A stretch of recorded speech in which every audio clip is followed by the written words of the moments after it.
Students, measurement and evaluation की class में आपका स्वागत है।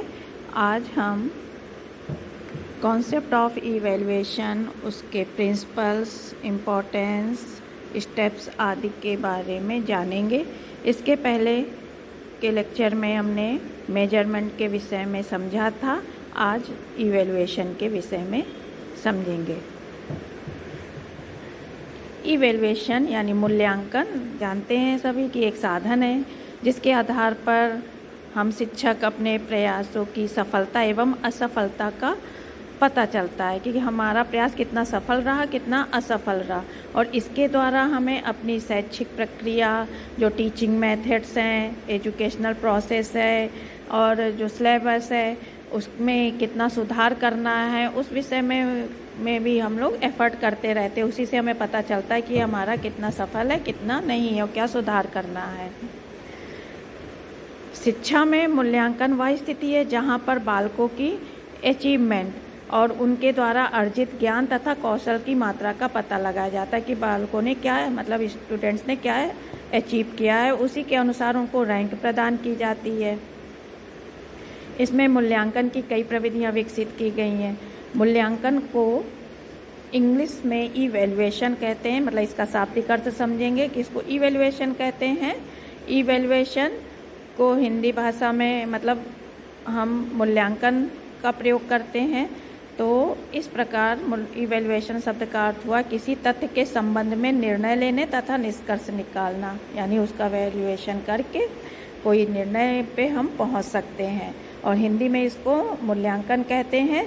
तो ये भी दो शब्दों से मिलकर बना है, मूल्य प्लस अंकन, जिसका अर्थ है मूल आंकना, अर्थात एक तथ्य, घटना, विचार आदि के संदर्भ में कोई निर्णय लेना, एक अनुभव के संबंध में निष्कर्ष निकालना, कोई निर्णय लेना, एक स्थिति का संपूर्ण वातावरण के साथ उसका संदर्भ ज्ञात करना। तो ये तो था मूल्यांकन। मूल्यांकन ब्रॉड एरिया है, मापन आपका नैरो है यानी संकुचित है। मूल्यांकन में ही मापन सन्निहित है। जैसे ये क्वेश्चन पूछा जा सकता है कि मतलब इस तरीके से दे देंगे इन दोनों में क्या संबंध है, तो आप जो क्वेश्चन आएगा कि मूल्यांकन में ही मापन सन्निहित है, यानी मूल्यांकन में मापन सम्मिलित होता है। तो मापन में हम केवल क्या करते हैं, किसी प्राणी अथवा क्रिया की किसी चिन्ह अथवा इकाई के अंकों में उसको प्रकट करते हैं कि उसका मेजर जो होता है वो किसी चिन्ह के द्वारा या इकाई के मतलब जो गणितीय अंक है उनके द्वारा हम उसको प्रस्तुत करते हैं। और मूल्यांकन में क्या होता है कि जो मापन हमने जिन चीज़ों को किया है उसका क्या परिणाम रहा, उसको एक्सप्लेन किया जाता है, यानी इंटरप्रिटेशन उसका किया जाता है, यानी व्याख्या की जाती है।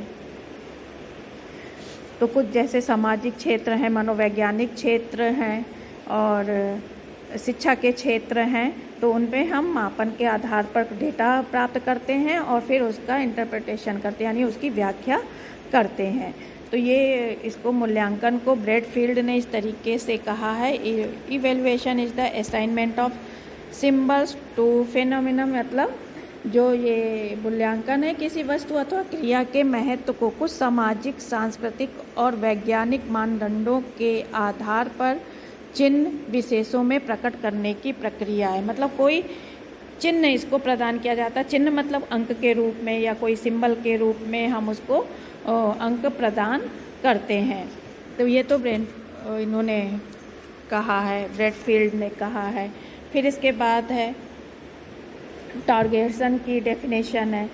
इन्होंने मूल्यांकन को इस तरीके से प्रस्तुत किया है कि इंग्लिश में इसमें लिखा हुआ है, हिंदी में बोल रहे हैं, किसी वस्तु या प्रक्रिया का मूल निर्धारित करना तथा शैक्षिक मूल्यांकन से आशय किसी शिक्षण प्रक्रिया या अधिगम अनुभवों की उपयोगिता के संबंध में मूल्य प्रदान करना होता है।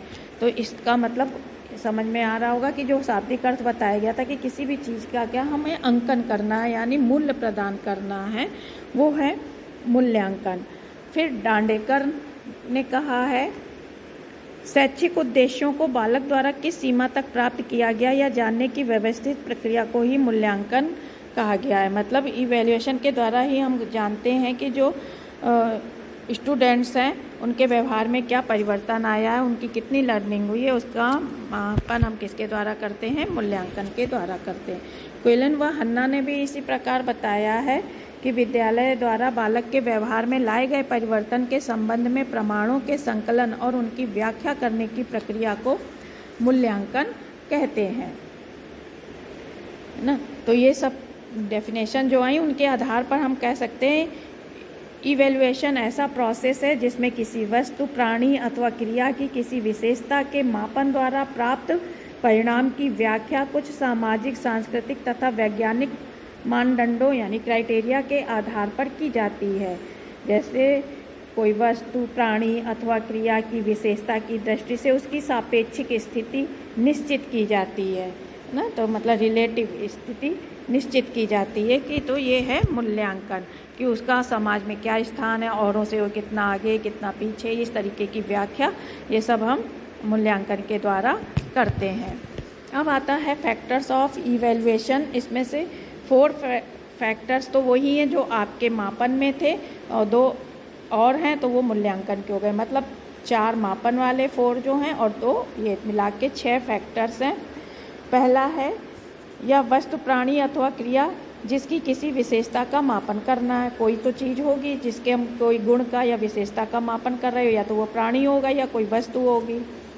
फिर सेकेंड है कोई वस्तु, प्राणी अथवा क्रिया की यह विशेषता जिसका मापन होना है ना। वो पहले तो हो गया किसी विशेषता का, है ना, यानी किसी विशेषता का मापन करना। और फिर वह गुण जिसका पर्टिकुलर, वह गुण जिसका जैसे ईमानदारी है, बुद्धि है, वो उसका पर्टिकुलर किसी चीज़ का मापन करना।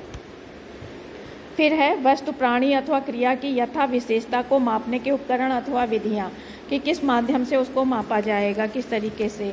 अगर अचीवमेंट टेस्ट है तो उसका निबंधात्मक होगा, शॉर्ट टाइप होगा, केसे टाइप, या इंटेलिजेंट टेस्ट है तो उसका किस तरीके के नापेंगे, उसका कैसा होगा, शाब्दिक होगा क्या शाब्दिक होगा, चित्र वाला होगा, मतलब ये किस तरीके से हमें मापना है ये देखना। और फिर 4th है वह व्यक्ति जिसका हमें मापन करना है, मतलब वो पर्सन जिसका हमें मेजर करना है। तो ये तो 4 आपके वही थे। अब आपके 2 और हैं मूल्यांकन में। वे मानदंड जिनके आधार पर, मतलब वे जो नॉर्म्स हैं जिनके आधार पर मापन के परिणामों की व्याख्या होती है। मतलब मापन में हम व्याख्या नहीं करते, इंटरप्रेट नहीं करते, लेकिन मूल्यांकन में हम इंटरप्रिटेशन करते हैं यानी व्याख्या करते हैं। वे विधियाँ जो तार्किक अथवा गणितीय अथवा सांख्यिकी जिनके प्रयोग से इनकी व्याख्या की जाती। जब हम उनकी व्याख्या करते तो किनके प्रयोग से, जो हम स्टैटिकल मेथड्स यूज करते हैं उनके हिसाब से हम उनकी व्याख्या करते हैं कि कितना सही है, किसमें कितने गुण की मात्रा है आदि, ये सब हम उसके द्वारा जानते हैं। अब हैं प्रिंसिपल्स ऑफ इवैल्यूएशन यानी मूल्यांकन के क्या सिद्धांत हैं।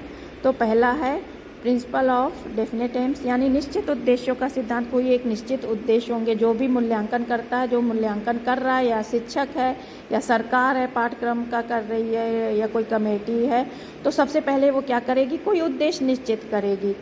फिर उन उद्देश्यों को ध्यान में रखेगी और ये देखेगी कि जो अगर हम स्टूडेंट का मूल्यांकन कर रहे हैं तो कौन कौन से उसके डोमेन का मूल्यांकन करना, कौन कौन से एस्पेक्ट का करना है। यानी जो 3 एस्पेक्ट या डोमेन बताए गए हैं आपके, कॉग्निटिव, इफेक्टिव और साइकोमोटर, तो उसमें से एक का करना है या 2 का करना है या तीनों का एक साथ करना है, तो उसके हिसाब से हम उद्देश्य निश्चित करेंगे। फिर है principle of selection of appropriate techniques of evaluation.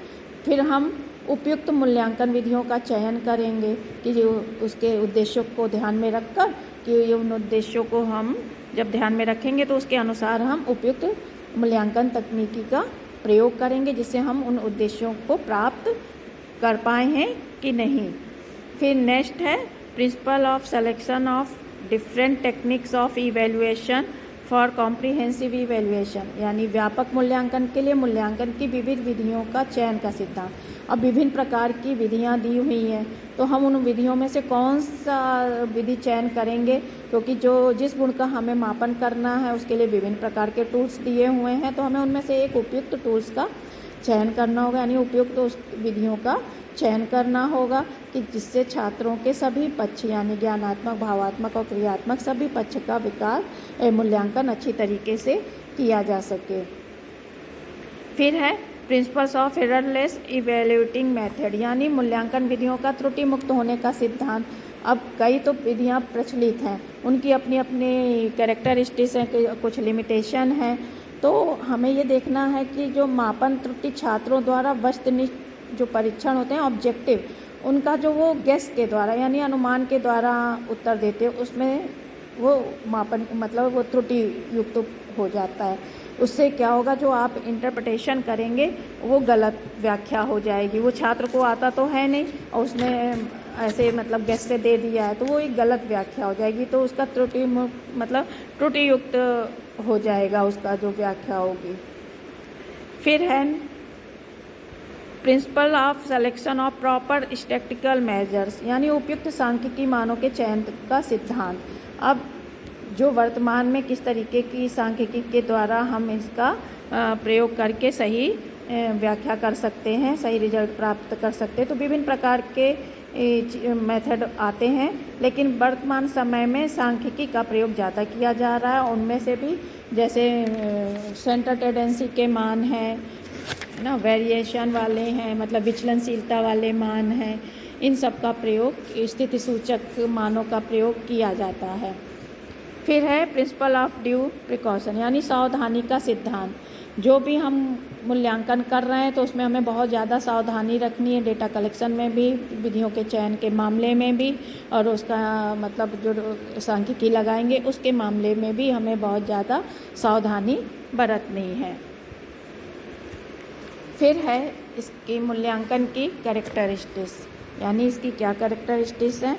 ये एक सतत प्रक्रिया यानी कंटिन्यूअस प्रोसेस है, और ये शिक्षण प्रक्रिया का एक अभिन्न पार्ट है, और मूल्यांकन मापन एवं परीक्षण की तुलना में काफ़ी विशद और व्यापक है, यानी ये मेजरमेंट की अपेक्षा बहुत ही ज़्यादा व्यापक है।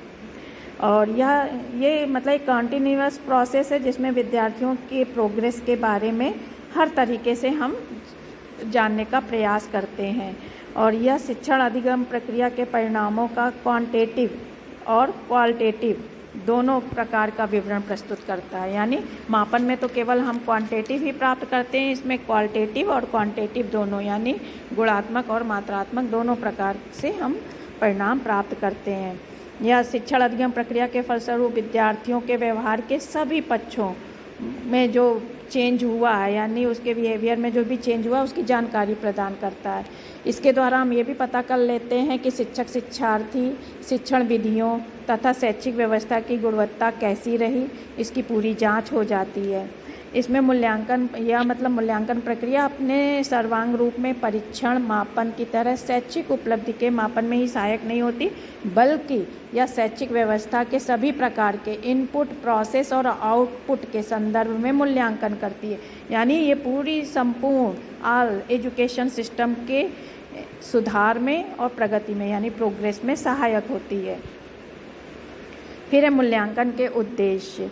इसमें क्या है, शिक्षा के विस्तृत उद्देश्यों को स्पष्ट करना, पाठ्यक्रम में आवश्यक संशोधन करना, निर्देशन व परामर्श यानी गाइडेंस एवं काउंसलिंग हेतु उचित आधार प्रदान करना, परीक्षा प्रणाली में सुधार करना, समस्त विद्यालय कार्यक्रम का मूल्यांकन करना और उसकी विशेषताओं और कमियों पर ध्यान केंद्रित करना और उनको दूर करने के उपाय करना। हमें मूल्यांकन की आवश्यकता, नीड ऑफ इवैल्यूएशन। मनोविज्ञान और शिक्षा में क्योंकि इसका मूल्यांकन का काफ़ी महत्व है, क्योंकि दोनों ही विषयों में किसी भी प्रकार का विकास बिना मूल्यांकन के नहीं किया जा सकता है। हमारी कक्षा में कौन सा छात्र सबसे होशियार है, कौन सा बुद्धिमान है, कौन सा सबसे ज़्यादा सृजनात्मक है, कौन सबसे ज़्यादा ईमानदार है आदि, जो हमको इस तरीके का मूल्यांकन करना तो किसके द्वारा हम करेंगे, इसी के द्वारा करेंगे। मूल्यांकन के द्वारा ही हम उनका इस तरीके का मूल्यांकन कर सकते हैं। तो किसी वस्तु की उपयोगिता का निर्णय मूल्यांकन की निर्णयात्मक प्रक्रिया द्वारा ही लिया जा सकता है। मूल्यांकन सदैव उद्देश्य के अनुरूप किया जाता है। उन उद्देश्यों को हमने किस सीमा तक प्राप्त किया है और कितने प्राप्त करने को रह गए, ये सब हमें मूल्यांकन के द्वारा प्राप्त होता है। तो शिक्षा जगत में बालक ने जो प्रगति की है उसका ज्ञान हमें मूल्यांकन के बिना प्राप्त नहीं हो सकता है। NCERT ने कॉन्सेप्ट ऑफ इवैल्यूएशन नामक पुस्तक में मूल्यांकन प्रक्रिया द्वारा 3 बातें बताई हैं। To what extent have we achieved our objectives, यानी हमें अपने उद्देश्य की सीमा तक प्राप्त किए हैं, ये मूल्यांकन से ये जानने के लिए। दूसरा, how effective is the educational instruction given in the classroom, यानी कक्षा में दिए जाने वाले शैक्षिक निर्देश कितने प्रभावकारी हैं। तीसरा, how well have the educational objectives been met, शैक्षिक उद्देश्यों की पूर्ति कितने अच्छे ढंग से हुई है। तो उपयुक्त तीनों चीज़ों को मिलाकर मूल्यांकन का चक्र पूरा होता है। तो ये नीट थी। अब आएगा relation between measurement and evaluation, है ना, कि दोनों के बीच में क्या संबंध है।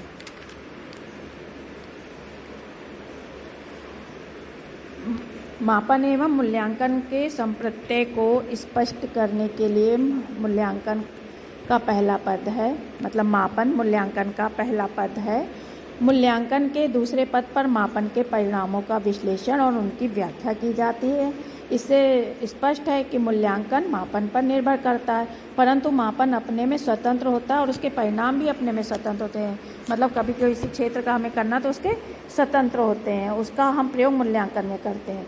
मापन जितना शुद्ध यानी एक्यूरेट व रेलिवेंट यानी सार्थक होगा, मूल्यांकन भी उतना अच्छा होगा। अब जैसे कोई हम भवन खरीदते हैं तो उसके कमरे की लंबाई, चौड़ाई, ऊंचाई नापते हैं ना, तो ये सब मापन कहलाएगा। परंतु भवन जिस उद्देश्य के लिए खरीदा जा रहा है, विद्यालय हेतु, ऑफिस के हेतु या घर बनाने हेतु, तो वो कितना सफल होगा, तो ये मूल्यांकन कहलाएगा। मापन कितना है, measurement tell us how much, मतलब मापन क्या बताता है, कितना है, हाउ मच ये ज्ञात करता है, जबकि मूल्यांकन बताता है कितना अच्छा या संतोषप्रद है, हाउ गुड और सेटिस्फैक्ट्री, और उसका मूल्य बताएगा कि इसका मूल्य क्या होता है। तो परीक्षा में प्राप्त अंक मापन कहलाएगा, परंतु परिणाम जैसे फर्स्ट, सेकेंड, थर्ड या फेल हो जाना विद्यार्थी का, ये मूल्यांकन कहलाएगा। तो इस तरीके से ये दोनों एक दूसरे पर निर्भर हैं। अब डिफरेंस दोनों के बीच में देखेंगे, difference between measurement and evaluation. पहला है मेजरमेंट में कि मापन प्रक्रिया में किसी वस्तु, प्राणी अथवा क्रिया की किसी विशेषता को निश्चित मानक शब्दों, चिन्हों अथवा इकाई में प्रकट किया जाता है। इवैल्यूएशन में मूल्यांकन प्रक्रिया में किसी वस्तु, प्राणी अथवा क्रिया के मापन द्वारा प्राप्त परिणाम की व्याख्या की जाती है। सेकेंड है मापन मूल्यांकन का प्रथम पद है, यानी प्रथम स्टेप ही आपका मेजरमेंट है। मूल्यांकन में मापन परिणाम प्राप्त करने के बाद उसकी व्याख्या भी की जाती है, जैसे अभी शुरू में बताया। मापन में क्या है, आपके 4 स्टेप्स होते हैं मेजरमेंट प्रोसेस में, और इवैल्यूएशन प्रोसेस में आपके 6 स्टेप्स होते हैं। 4 है मापन प्रक्रिया में एविडेंस को हम क्या करते हैं, इकट्ठा करते, कलेक्ट करते हैं, और जो मूल्यांकन है उसमें हम एविडेंस का एनालिसिस करते हैं। और मापन में हम मेजरमेंट में उससे प्राप्त परिणामों के आधार पर किसी वस्तु, प्राणी अथवा क्रिया के विषय में कोई स्पष्ट धारणा हम नहीं बना सकते हैं, ये कितना आगे, कितना ज़्यादा, कितना कमज़ोर है, ये हम नहीं बता सकते। लेकिन हम मूल्यांकन के आधार पर, हम मूल्यांकन के द्वारा उसके परिणाम के आधार पर हम स्पष्ट धारणा बना सकते हैं। नेक्स्ट है कि मापन से प्राप्त परिणामों के आधार पर 2 या 2 से अधिक वस्तुओं और प्राणियों की तुलना नहीं की जा सकती, लेकिन हम इवैल्यूएशन के आधार पर 2 की तुलना कर सकते हैं। 7th है मापन से प्राप्त परिणामों के आधार पर सही रूप में वर्गीकरण नहीं किया जा सकता, हम ग्रुप नहीं बना सकते, लेकिन मूल्यांकन के द्वारा हम सही रूप से क्लासिफिकेशन कर सकते हैं। 8th है मापन के परिणामों के आधार पर व्यक्तियों को सही निर्देशन दिया जा सकता है, और मूल्यांकन से प्राप्त परिणामों के आधार पर व्यक्तियों को सही निर्देशन दिया जा सकता है। मतलब मापन में हम नहीं दे सकते हैं और मूल्यांकन में दे सकते हैं, क्योंकि उसमें उसकी व्याख्या की जाती है, तो हमें पता चल जाता है कि इस क्षेत्र में उसकी क्या कमी है, क्यों है, उसका कारण पता चलता है, तो उसका हम निवारण करते हैं। तो इस वजह से मूल्यांकन में हम उसको सही गाइडेंस दे सकते हैं। 9th है मापन से प्राप्त परिणामों के आधार पर किसी व्यक्ति विषय में भविष्यवाणी नहीं की जा सकती, लेकिन हम मूल्यांकन के आधार पर, इवैल्यूएशन के आधार पर हम स्पष्ट भविष्यवाणी कर सकते हैं। अब इवैल्यूएशन इन एजुकेशन, शिक्षा के क्षेत्र में मतलब इवेल्युएशन किस तरीके से होता है। तो ये एक मतलब एजुकेशनल प्रोसेस है। मूल्यांकन एक क्या एजुकेशनल प्रोसेस है जिससे शिक्षा से संबंधित निर्णयों एवं शिक्षा से संबंधित व्यक्तियों के गुणों एवं क्रियाओं का मापन किया जाता है और मापन के परिणामों की पूर्व निश्चित मानदंडों के आधार पर व्याख्या की जाती है और उसके आधार पर सापेक्षिक परिणाम घोषित किए जाते हैं और उनमें सुधार के सुझाव भी दिए जाते हैं।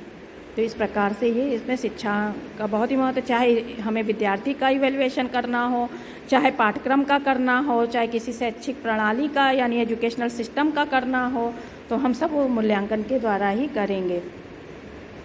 स्टेप्स ऑफ इवैल्यूएशन, अब इसमें भी इसके 7 स्टेप्स हैं। शिक्षा में मूल्यांकन के जो हैं 4 तो वो वाले हैं आपके मापन वाले हैं। पहला है मापी गुणों अथवा उद्देश्य एवं लक्ष्यों के निर्धारण का परिभाषीकरण। फिर सेकेंड है उपयुक्त मापन उपकरण अथवा निर्णय विधि अथवा विधियों का चयन। थर्ड है मापन उपकरण अथवा विधि का प्रयोग अथवा प्रशासन। फोर्थ है मापन परिणामों की प्राप्ति एवं उनका लेखन। ये सब मेजरमेंट में बता चुके हैं, ये 4 वही वाले हैं और आपका 5वें से और जो ऐड हुए हैं ये सब मतलब वाले मिला के और ये मिला के स्टेप्स इनके पूरे मूल्यांकन के होंगे। फिर है एनालिसिस ऑफ मेजरमेंट रिजल्ट यानी मापन के परिणामों की व्याख्या करना। इस पद पर सर्वप्रथम मूल्यांकनकर्ता मापन के परिणामों की व्याख्या के लिए कोई एक सुटेबल क्राइटेरिया बनाता है। जैसे एग्जाम्पल, बुद्धि मापन के लिए उसकी परिणाम की व्याख्या करनी है तो बुद्धि लब्धि के आधार पर व्यक्तियों अथवा छात्रों का वर्गीकरण करेगा, है उस आधार पर उनका क्लासिफिकेशन होगा, फिर उसके बाद उनके टेस्ट अप्लाई होगा, फिर उन पे रिजल्ट जो आएगा उसको इंटरप्रेट करेगा। तो विभिन्न सांख्यिकी मानों द्वारा जैसे केंद्रीय प्रवृत्ति के मान है, सेंटर टेंडेंसी के परसेंटाइल्स हैं, डेविएशन है, स्टैंडर्ड स्कोर्स आदि के द्वारा हम सांख्यिकी विधियां लगाकर उनकी व्याख्या करेंगे जो रिजल्ट आएगा। फिर नेक्स्ट है prediction suggestion and guidance on the basis of analysis यानी व्याख्या के आधार पर भविष्य कथन सुझाव एवं निर्देश, यानी उसके आधार पर हम व्याख्या के कोई निर्णय ले सकते हैं, उसके भविष्य के बारे में कोई निर्णय ले सकते हैं। जैसे कोई छात्र अगर प्रतिभाशाली है, कोई डल है, किसी में कोई क्रिएटिविटी है तो उसको किस तरीके की शिक्षा देनी है, अगर डल है तो उसको किस प्रकार की स्पेशल एजुकेशन प्रदान करनी है, ये सब निर्णय हम इसके द्वारा लेते हैं जो उसका परिणाम आता है। फिर कंटिन्यूअस टेस्टिंग ऑफ डिसीजन यानी निर्णयों की निरंतर परख। किसी भी क्षेत्र में मूल्यांकन के द्वारा जो भविष्य कथन किए जाते हैं और जो सुझाव दिए जाते हैं उनकी निरंतर परख की जाती है ना। जैसे किसी छात्र की उसकी बुद्धि लब्धि, एप्टीट्यूड, इंटरेस्ट, एटीट्यूड, है ना, अचीवमेंट आदि पर उसकी किस प्रकार की शिक्षा की व्यवस्था करनी है। यदि डल है या विशिष्ट है तो स्पेशल एजुकेशन, क्रिएटिव बालक है तो उसके हिसाब से उसकी वो चीज़ें उपलब्ध कराना। तो ये सब सुझाव उसी के आधार पर दिए जाते हैं और उनकी भी बार बार परख की जाती है यानी बार बार टेस्ट किए जाते कि सही है कि नहीं है।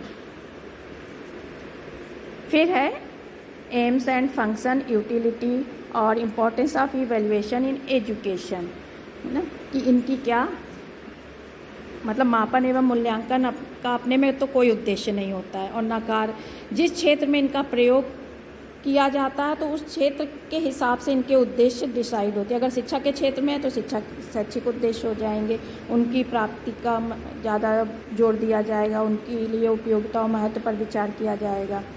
तो शिक्षा के क्षेत्र में मूल्यांकन के उद्देश्य, कार्य, उपयोगिता और महत्व को हम निम्नलिखित रूप से देख सकते हैं। पहला है प्रवेश के समय प्रवेशार्थियों की योग्यता का मापन करना, उनकी रुचि और रुझान का पता लगाना और उसके आधार पर उनको प्रवेश देना कि ये किस स्ट्रीम में जाएंगे। सेकेंड है प्रवेश के बाद उनकी बुद्धि एवं व्यक्तित्व का मापन करना, उनके आधार पर उन्हें वर्ग विशेष में क्लासिफाई करना यानी ग्रुप बनाना। फिर नेक्स्ट है समय समय पर छात्रों पर शिक्षण के प्रभाव को देखना, पता लगाना और उनको गाइडेंस देना और उन्हें सीखने के लिए मोटिवेट करना। फिर नेक्स्ट है समय समय पर छात्रों की शैक्षिक उपलब्धियों का मापन करना, मूल्यांकन करना और उन्हें फीडबैक प्रदान करना। फिर नेक्स्ट है समय समय पर छात्रों की शैक्षिक प्रगति में जो मतलब बाधक तत्व हैं, उनके बैरियर बन रहे हैं उनकी प्रोग्रेस में, उनको पता लगाना और उनको उपचार करना यानी रेमेडी प्रदान करना। फिर है समय समय पर छात्रों की कठिनाइयों का पता लगाना, क्या डिफ़िकल्टी आ रही है उनका सलूशन प्रदान करना। जो सेशन का जब अंत होता है एंड सेशन पे छात्रों की उपलब्धि परीक्षा के आधार पर उन्हें प्रमोट करना, पास करना, फेल करना, कोई रैंक प्रदान करना आदि चीज़ें आती हैं। फिर है समान शिक्षा प्राप्त करने के बाद छात्रों की बुद्धि, रुचि, रुझान और योग्यता का पता लगाना और उसके आधार पर उन्हें शैक्षिक एवं व्यावसायिक यानी कि एजुकेशनल एवं प्रोफेशनल गाइडेंस देना। फिर शिक्षकों के छात्रों के प्रति व्यवहार का छात्रों पर क्या प्रभाव है ये पता लगाना, उसके सुधार के लिए सुझाव देना कि एक्शन रिसर्च के माध्यम से उनको गाइडेंस देना कि उस पर कुछ कार्य करें और सुधार करें। तो ये समय समय पर इन चीज़ों पर ध्यान दिया जाता है, वो इसी के आधार पर हम मूल्यांकन के आधार पर। फिर है विभिन्न स्तर पर शिक्षा के पाठ्यक्रम में शैक्षिक उद्देश्यों की प्राप्ति के प्रभाव का पता लगाना, फिर उसके लिए सुधार के लिए सजेशन देना। फिर है समय समय पर प्रयोग की जाने वाली शिक्षण विधियों को सीखना, कितनी हमारी टीचिंग मेथड्स है कितने इफ़ेक्टिव हैं उसका पता लगाना, कितने उपयोगी हैं, कितने यूज़फुल हैं, कितना उसके लिए सजेशन देना। फिर है शैक्षिक उद्देश्य की प्राप्ति में पाठ्य पुस्तकों यानी टेक्स्ट बुक कितने उपयोगी हैं, उनमें क्या सुधार करना है ये सब सुझाव देना। फिर 10-15 वर्ष के अंतराल के बाद शिक्षा नीति का मूल्यांकन करना यानी जो एजुकेशन पॉलिसी है हमारी उसका इवैल्यूएशन करना। फिर है शिक्षा की तत्कालीन समस्याओं को समझना, उनके समाधान के उपाय खोजना। तो इस प्रकार से ये आज हमने इवैल्यूएशन के विषय में जाना। उम्मीद है कि आपको इवैल्यूएशन के विषय में आज समझ में आ गया होगा। धन्यवाद।